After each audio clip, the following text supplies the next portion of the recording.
What an amazing year we had in 2016. I mean, we broke all records in 2016. Tourism in Ireland has never been in such a good place. And there are a lot of reasons for that. Not only currency having moved in our favour, particularly the dollar sterling was very good until probably about May or June of this year. Access and capacity into Ireland from all over the world has seen exponential growth. The proposition in Ireland has been tremendous, so the level of satisfaction amongst visitors is at its highest. The product offering and the brands that have been created, so the Wild Atlantic Way, Ireland's Ancient East, and Dublin has a new brand, Dublin Breath of Fresh Air. They have done very well. There's a lot of resonance around that. That's a lot of good fresh imagery. And the usual things like the Star Wars thing and all, Skellig Michael, and the different accolades the tourism product has won helps keep us up in the top part of media columns, and that's always very important for positioning. But on the back of that, I mean, this industry is only strong because the warmth of the welcome that people receive here, and that is really the cornerstone of Irish hospitality. I said this morning, we're engaging people. In fact, we're very suspicious, and that's why we always ask questions. Having been conquered twice as a nation, I think we're always curious about who are the new people in the room. And that is one of the intrinsic beauties of the visit to Ireland that can't be replicated elsewhere. And the scale and the vast beauty of our scenery is unparalleled. So they are the kind of reasons we have continued to do well. The other thing we're going to discuss this morning with you, we'll take all the questions you like, is I suppose our thoughts on 2017, but more importantly I suppose what we think is the roadmap for tourism up to 2025. And that's really, I'll pass over to Owen now, and Owen can speak for a few minutes as well. And really it's a session where you guys really ask as many questions as you wish.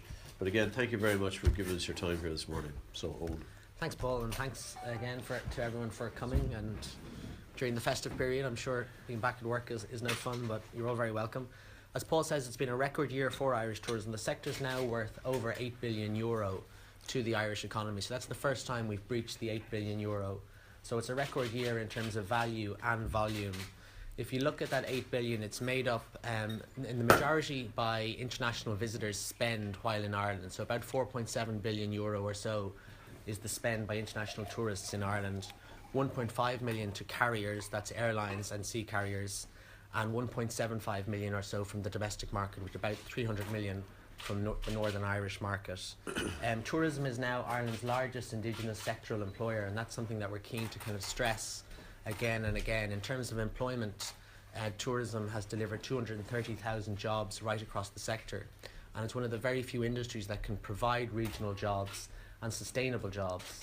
And along with the agri-food sector, it's a key indigenous industry, and we think one that requires constant nurturing and investment. There's been 20,000 new jobs alone in 2016, so it's been a great fill-up to the local and the national economy. In terms of international visitors, we're now at 8.8 million. That's what we anticipate will be the number of international visitors to Ireland in 2016. That's up 10% on the previous year. And there's been very strong growth across all the key markets. Britain was up 11%, North America up 10%, Europe up 9%, and new and developing markets up 3%. In terms of spend, Europe is the highest value market to the Irish tourism economy.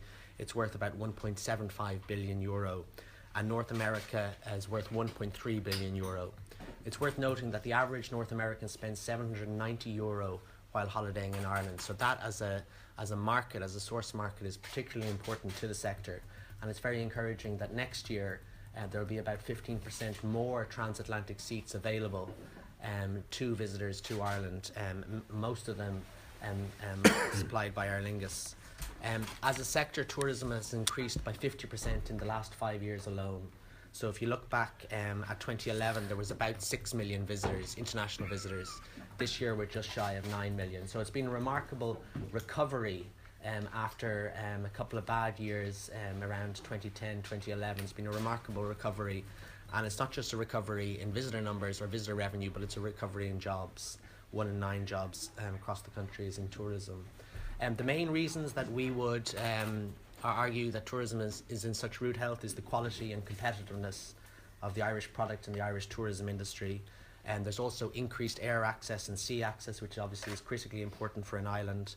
The euro has been relatively weak to sterling and to the dollar, which makes holidaying in Ireland a good value for money for international visitors. There's been a lot of effective marketing, both by the industry, but also by Tourism Ireland, the state agency with responsibility for marketing.